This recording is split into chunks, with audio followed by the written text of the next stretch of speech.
Ahmed Bakayoko wari minisitiri w'intebe wa Cote d'Ivoire yitabye Imana ejo kuwa gatatu nyuma yo kwivuriza indwara ya kanseri mu bitaro byo mu Budage nk'uko Perezida Alassane Ouattara yabitangaje. Yari yujuje imyaka 56 y'amavuko kuri uyu wa mbere. Abatavuga rumwe n'ubutegetsi muri Tanzania barabaza aho Perezida John Magufuli aherereye nyuma y'ibyumweru hafi bibiri batamubona mu ruhame.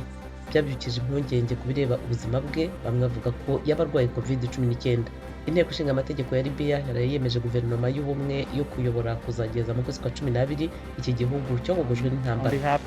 Abasirikare b'Amerika bo mu mutwe w'abamarine ejo bavuze ko bazatanga inkunga kandi bagakorana n'umuryango mpuzamahanga mu gufasha Guinea Equatorial nyuma y'ibisasu byaturikiye mu bubiko ku bigo bya gisirikare bigahitana abantu 98. Naho muri Uganda, Minisitiri w'Ubuzima Jane Ruth Aceng yabaye umuntu wa mbere wahawe urukingo rwa COVID-19 mu itangizwa rya gahunda y'ikingira.